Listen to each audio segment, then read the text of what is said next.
July 29th, the biggest event in boxing in recent years is going down. Unified champ Errol Spence is putting his titles up on the line against, I think it's WBO. Check that, welterweight champion Terence Crawford in the battle of the best two welterweights in the world. Some would say the best two fighters in the world.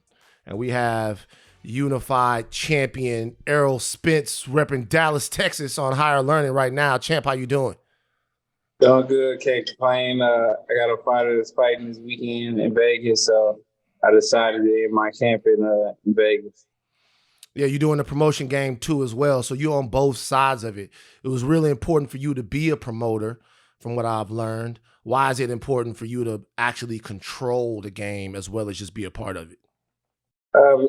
Because a lot of fighters we have poor representation, especially with promoters and managers, because they really don't understand what it's like to be a boxer, what boxers go through. And I think if I'm a promoter, I can whatever a boxer going through, mentally, physically, what fighters go through once they get to the highs, when they make a lot of money, when they get to lows, when they don't have a lot of money. I've been through it all. So my understanding is way different from someone who's, 60, 70 years old and more out of date and really don't know what a fighters go through and don't even know what, today's young people is going through, period. Word. So about this fight in particular, there's been so much talk about who's going to win. I'm bored with it. I'm bored with trying to predict who's going to win the fight. I don't want to hear no more about it. I don't want to hear anything about it unless I'm talking to one of y'all. Now, I've heard that if you're going to win this fight, it's because you are going to pound Terence Crawford into submission with relentless pressure and the angles that you can create, the jab, smothering him. Is that the way you see yourself winning the fight? Or are you going to take Terence Crawford to Pound Town? I think it's going to be a number of ways I'm going to beat him. I think, pressure definitely. Boxing, definitely beating them. Just fundamentals, using my jab.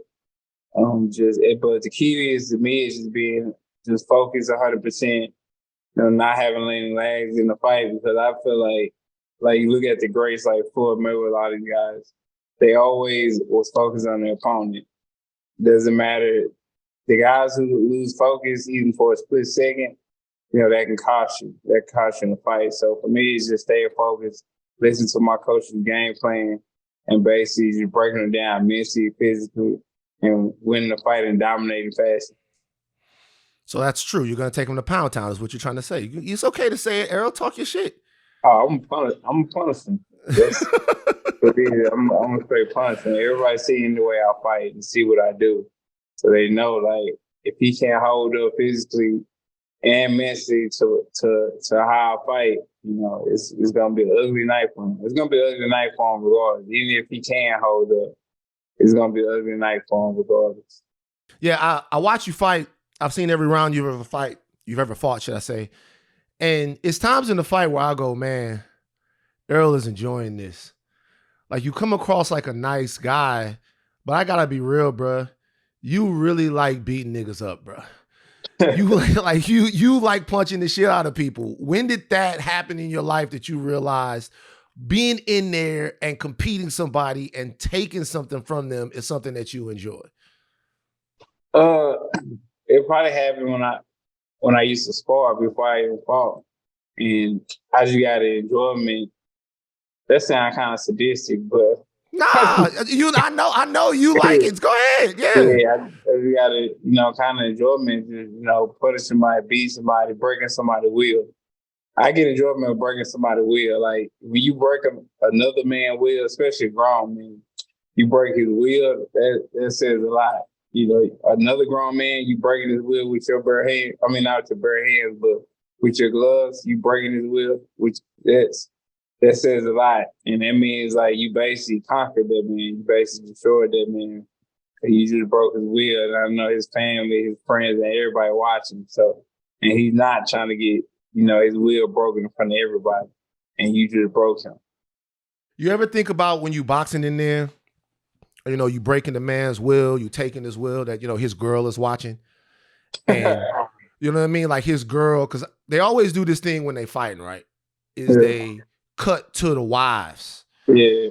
And every time they do that, bro, it breaks my heart because these women are down there going through it. You ever think, like, I'm about to take this man's will, his girl is watching, and who knows, she might be in my DMs after the fight, the way I didn't beat this man in front of everybody on pay-per-view. Nah, hell nah, cause he's trying to do the same to me. So I want them to cut and show his parents and show his girl. Hey, look, I want them to show my girl, and my girl is about to pull her out, and my mom freaking out too. So I'm trying to have the opposite, and I'm trying to break him. So I'd rather his family cry than my family. Exactly. I'll be honest with you, Errol. I thought y'all was gonna fumble this, bro. I was starting to lose faith in y'all, bro. Y'all was getting on my nerves, bro. I was like, yo, it's a bunch of fights every week. It'll just be a different random fighter. Y'all, some people it'll be like Terence Crawford versus Harvestesian or something like that, and I'll be like, bro, what's going on, man? What took so long to get the fight made for all the fight fans out there? Why did it take so long? Just business and negotiations. Now in today's time, it's more boxers, athletes in general. It's just more, business savvy. We have control of our career, so it's a lot of different demands. Some demands, unrealistic, and just far right, but you try to come to a conclusion and make the fight happen. So it just took a long time, just getting out of kinks and getting all the wrinkles out of it. But we finally got to this point. But the ball almost fumbled probably about 30, 40 times before we got to the finish line. Got to the finish line. That's good. I want to ask you something, and it's just about boxing in general. I remember back in the day, I had a Mexican friend, and he still is a good friend of mine. And I went to watch the fight with his family, and it was Oscar De La Hoya versus Bernard Hopkins. And I get inside of the house, and I'm watching the fight with his family, and I realize very quickly that I'm outnumbered because I'm looking for B-Hop to go to work. That's what I'm looking for. And the whole family, obviously, I didn't think about this, is rooting for Oscar De La Hoya. So, B-Hop stops him with the body shot, and I'm like, oh, that's what the, and I look, and everybody's looking at me. I'm like, yo, man, I might need to calm down a little bit. Are y'all cognizant of that when you guys are boxing, in terms of the fact that boxing is a heavily racial, ethnic, pride driving thing? Like, have you ever been in the ring and been like, man, I can't lose to this white boy? Like, have you ever? Yeah, for sure. That's how old it is. It's like, it's really like, that's something that everybody think about. Like, especially if you black, like losing to a white guy. Like, that's like taboo in the black community to lose a fight to a white guy. Might be sad to say, but it is. That's just what it is. That's how we grew up. But yeah, I am cognizant of how just racially divided it is. Like, you got countries, like this guy might be Argentina, all the Argentinians going for him. This guy Mexican, all the Mexicans going for him.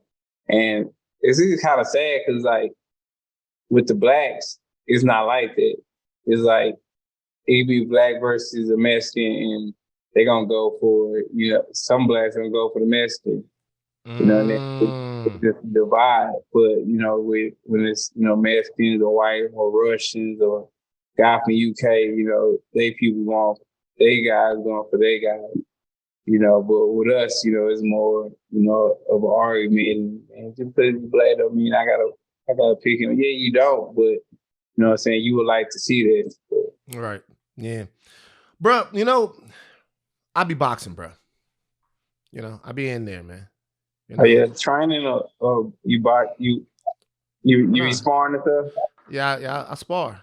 I spar. I like, and it was interesting how you just did that, because when I said I box, you think, I'm hitting the pads, and you like, he don't really be in the ring, bro. I get in the ring, I get my bell rung a little bit.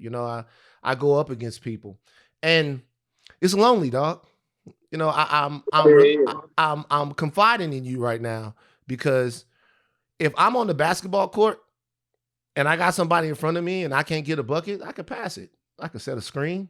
But when you in that ring and somebody just whooping your motherfucking ass, it's not much you could do, bro.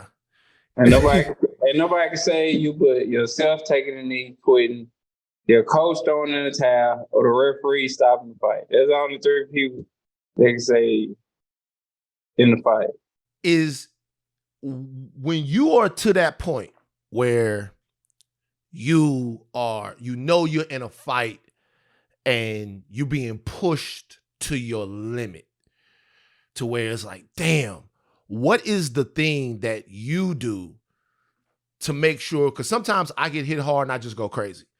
And I'm like, look, I ain't no bitch. So whatever. And every time that happens, I get beat up. Every time. Yeah.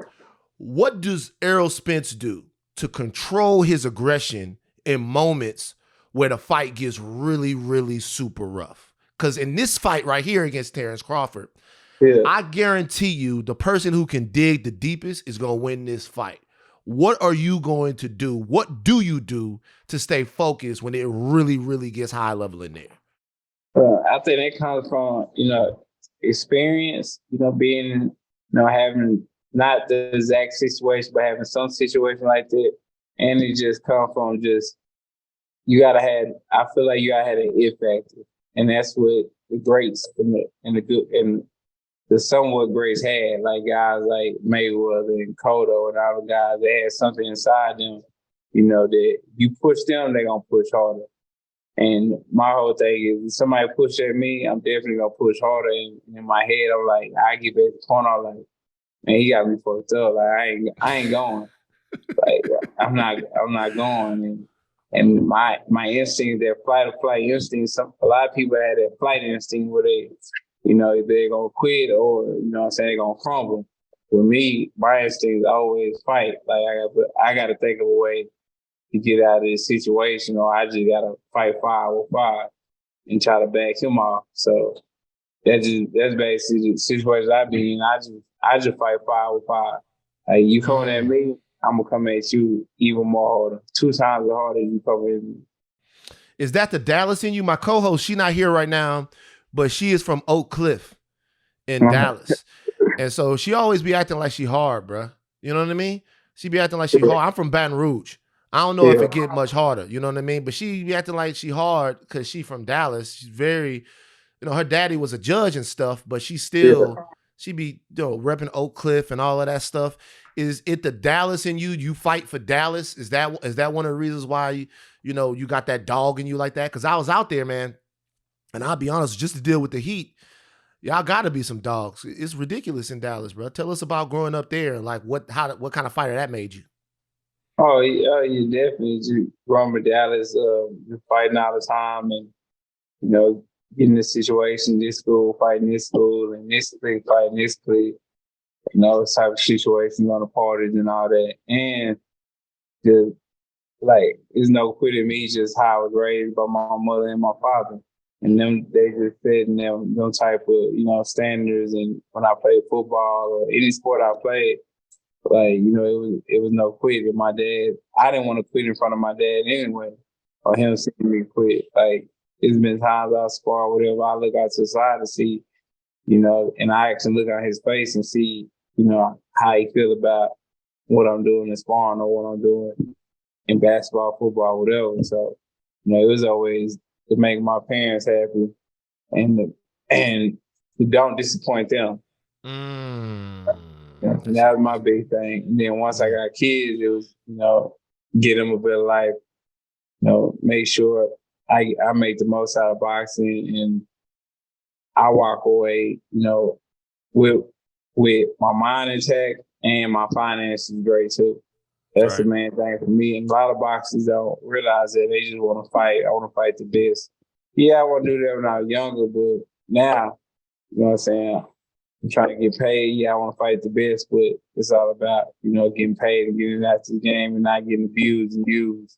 But as you said before, yeah, it is Texas because our gym is about 100-some degrees in our gym, and it's humid in there too. So, you know what I'm saying? Like, our gym literally, like, you gotta go outside just to get a breath of fresh air. Yeah. Because it's so hot in our gym. And we got a tin roof too. So if you stand still, like the heat, you'll feel the heat like coming down from the tin roof. Like, it's a real old school gym. Right. Man. That's crazy. As soon as I get in the gym, I turn the air on 65, bro. I need to be able to breathe. I don't know what y'all niggas on in there, bro. We just got fans that run, they just blow hot air. Nah, bro. I need to be I'm trying to get, Look, I got a question for you. So, you're undefeated. Terence is undefeated. There are a lot of fighters in the game now that are protecting O's. Let's be real. I'm a big boxing fan. They're protecting O's. Yeah. And for people who might not be as deep into boxing, is that when I say protecting O's, I mean they're protecting undefeated records. Because the most skilled fighter of our generation, Floyd Mayweather Jr., never lost a fight, and that was a big part of his narrative, is that he never had a bad night under the lights. Yeah. There is a conversation amongst boxing fans about whether or not that is good or bad for the sport, right? About whether or not Floyd himself and the way he went about things, as much as awesome as Floyd was and as amazing and untouchable as Floyd was, whether or not that was good or bad for boxing as far as big fights being made. What do you think Floyd Mayweather's legacy in terms of the way he went about the business of boxing, the matchmaking, or anything like that fans might be talking about? Do you feel like that was good or bad for the sport, like Floyd? As a boxer, Floyd was great for boxing. Floyd is great for boxing. Just he basically, changed the sport. He got paid more. He took the fights on his own terms. Basically, everything happened on his own terms. And just, the way he was getting paid, things like the way he left the sport with his brain still intact, still a boatload of money, crazy money. And he didn't lose, but I mean, that's not his fault. He didn't lose. He fought probably like 20-something world champions and beat them all. So, I mean, it's not his fault. Just like with Pacquiao, he didn't fight Pacquiao at this time because he wanted Pacquiao to take a drug test. And Pacquiao would take the drug test, and Pacquiao finally took the drug test, when he was a little bit older. I mean, that's not his fault. I don't blame him for not fighting him. I mean, he's suspected him to be on something.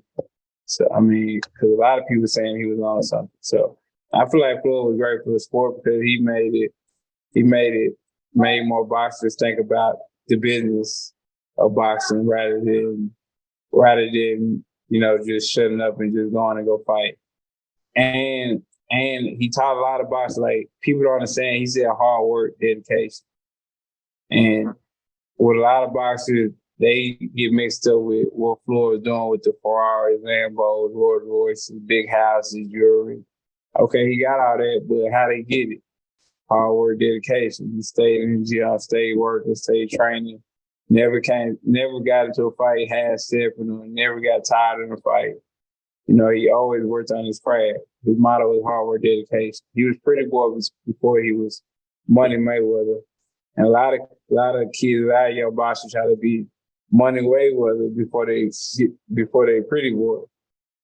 And so it's just certain phases you got to go through. And a lot of fighters there understand that. They just see the money and see the jewelry, the cars, and all that. And they don't see how he got all that. They're just looking at it right now, but he got all that hard work and dedication. So I salute him, and I think he was great for the sport. He made more boxers become businessmen rather than just being a fighter, just boxing.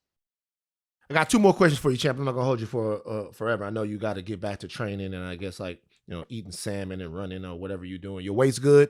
All of that's good right now. You get out. I'll be watching the All Access. Y'all wake up. He's like, I wake up, I eat, and then I go and I spar for 7 hours, and then I run, and then I go to sleep. I'll be like, man, God bless these motherfuckers. That's crazy. I see y'all doing this. It's a dedication. There's a lot of talk and rankings in terms of fighters. We rank fighters top in their division, top pound for pound, anything like that. Since you've been fighting at 147, you've always been 1, 2, 3, since you've had the belt, as far as like you've been up there and stuff. Are there any fighters out there that you look and you say, I just don't see how this guy is ranked this high? Are there any fighters that you think are crazy overrated in the way that people look at them and view them, and you don't see why people have them in such a high regard?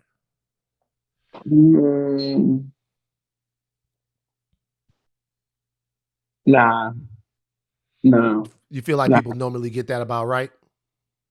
They don't get it about right as far as the rankings, but I mean, all of them supposed to be there. I mean, the rankings can be different, but all of them definitely supposed to be there. Like Terence Crawford himself, he is looked at as the most versatile fighter at 147. It's going to be a handful, Errol. There's a lot of people. He's looking at the most versatile fighter at 147. He's a switch hitter. He's a great athlete. I saw this video on YouTube a couple of days ago of him deadlifting like 475 pounds, and it looked like when he looked in the camera that he was looking at you. I'm not gonna lie, bro. It looked like he was like, yeah, what's happening with that? What do you feel like your biggest advantage against Terence Crawford will be? A guy who's so highly rated, who's so skilled, besides size. Obviously, you're a naturally bigger guy. But besides size, what do you feel like your big advantage over Terence Crawford would be? He definitely not more skilled than me. He's not more skilled than you. You don't think so? Nah, it's a difference between being talented and skilled. Talented guy gets the skills is something you learn being in the gym. Like I'm like let's say Kevin Garnett and Tim Duncan. Kevin Garnett is more talented than Tim Duncan, but he's not more skilled than Tim Duncan. You know what I'm saying? That's the same thing with me. He's more talented than me, God-given ability and do different things, but he's not more skilled than me. I feel like I got way more skills than him. And he's extremely gifted. I say like he might be like not as far as like reflexes, but he could be like a Roy Jones type gifted type guy. But as far as skill wise, Bernard Hopkins was more skilled than Roy Jones, but Roy Jones was more talented than Bernard Hopkins. So that's the thing. I feel like that's the same for me and him. I mean, it's gonna be a huge task, but I'm willing to do it. It's gonna be a huge task for him to beat me too, especially like how he did his other opponents and Sean Porter, all them. I feel like he can't do nothing to me to the aspect that like he done the last. I think he beat like the last 10 or 11 guys he knocked out. I feel like he can't do nothing even slight the same to me as he did to them. All right. By the way, just let you know, KG gonna hear this. He gonna be mad, bro. Kevin Garnett gonna be like, why? He like KG, and the KG and Tim Duncan thing used to I'm a little older than you. That used to torture KG. He gonna be like, why Errol Spence dissing me right now, bro? Like what I did to. I'm not dissing. I'm not dissing. I'm fucking with you. Like that's him. Yeah. So last question I want to ask you. I told you I'll be boxing, but rappers be boxing too. Yeah. It's always See, you laughed. See what happened? I want everybody to hear what just happened when I said that to Errol Spence Jr. He laughed because Errol Spence has seen these videos. And sometimes y'all put these videos out and y'all in the midst and y'all be thinking y'all be going ham. It's good. So I'm gonna do this. We're gonna do an exercise real quick. It's called rapper rounds. I'm gonna name a rapper, and then you tell me how many rounds it would take Errol Spence Jr. to take this rapper out if y'all was fighting. You down to play this game? Yeah. Okay. Drake, how many rounds could Drake last with you? Man, that'd be 30, probably 45 seconds. But he kind of, he got a little beef on him, so he'll probably take some shots, cover up. That's about it. Meek. You and Meek. How long is Meek gonna last? Like, you sure that now. Well, you see Meek hit them down, hit that bag, man. Cool. He gonna break out a wet paper bag. Nah. All right, okay, let's go up and wait a little bit then. Let's go up and wait a little bit. 50 Cent. Errol Spence and 50 Cent. How many rounds you feel like 50 be boxing though? He used to box, yeah, he used to box. But he ain't in no shape though. So I mean, a lot of these guys, it's just how many seconds I would want to take them out. But I mean, I give him probably 2 minutes. 2 minutes. Okay, 2 minutes. You didn't say for Meek, so I'm assuming for Meek it's like 15, 20 seconds. He'll probably take 5 seconds. All right, last one. This guy really be boxing. And this is something that you might look at down the line, after your career when you just stealing money from people, fighting exhibitions on Zeus Network or whatever it is. Errol Spence versus Blueface. Blueface, hold on, before you do this, champ, before you do that, Blueface, like 6'4", you know what I mean? He a southpaw like yourself. He been fighting for a little while, bruh. He got you. He's a little bigger. How long you think you and Blueface, if Blueface is in the ring with you, how long would that last? I mean, he look like he be taking it serious if you boxing himself. Maybe probably be a minute. Okay. So I'm looking at this. Rick Ross, I saw Rick Ross hitting the heavy bag too, but we'll leave the boss out of this, man. Rick Ross, he big as hell. Big as hell. So so Rick Ross big. So then you're saying that he might last a little bit longer? Yeah. I would think so unless I hit him in the head. Yeah, so is there a rapper in the world that could make it to the second round with Errol Spence if you were trying to take them out? Is there any rapper in the world?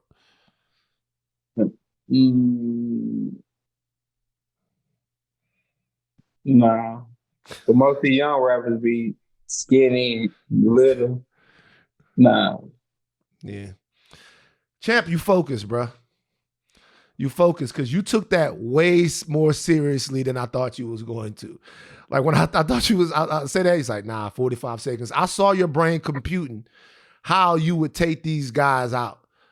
So I'll ask you one last question. Has there ever been anybody, like rapper, athlete, actor, whatever, that you've seen working in the gym that you've thought he looked like he could fight? It was somebody I can't even. It was somebody that was I don't know who it was. I think who was it? Maybe Michael B. Jordan. You ever seen him work out for Creed? He looked like he take it pretty seriously. Nah, I never seen him. I want to say, was it Uzi? It was somebody. It was somebody that was I that was hitting the bag. Toby too. Toby I. Toby who? Toby he rap. He African. Oh, nah, yeah. Toby from Houston. Yeah, from Houston. Yeah, from Houston. Now I seen him in there with in there with Charlo. Yeah. Yeah, I actually when I saw him in there with Charlo, that's my man. I actually hit him up and I was like, yo, I'm gonna be in Houston pretty soon. You know, I asked him if he can give me a couple rounds. Like how far, like I'm just to give you some specs real quick. You know, I'm a southpaw, you know what I'm saying? I do my thing. I'm 6'4", I'm about 265, 270 now. How long do you think I would last if we got in the ring? You know what I mean? If it was me versus you, like how long you think I would last, you know? And I was trying to get you? Yeah, you trying to take me out. Look at this. Let me give you the shoe shine right there, champ. You know, doing that, it's over. It's over quick. Doing out. Yeah, it's over. It's a wrap. You're a big dude, though. It's about 6'4", 260. You said 260? Yeah, about 265, 270. Yeah, I'm a big guy. Yeah, you solid. Yeah. So next time you get on here, I'm gonna show you some video. I didn't want to push it too much, you know, because I might jump in there and take a fight. You might be promoting me. I might want Frank Martin. You know what I mean? If Frank Martin about 5'4". Yeah, I might want Frank Martin. I might want to jump in there, or I mean, do you got any heavyweights? Yeah, we got NT Joshua. Okay. All right. Nah, I don't want it. All right. Okay. Champ. Thank you so much for joining us on Higher Learning. Great luck. I'm wishing you luck. I'm wishing Crawford luck, but more than anything, I hope both of y'all come out of this healthy, and ready to do it again. I think it's going to be a razor close fight. Whoever wins, and I hope that we get a couple of these, maybe even a trilogy, so that y'all can make as much money for y'all families as possible. We appreciate you joining us on Higher Learning, brother. Good luck and continued success. All right, my man. Appreciate it.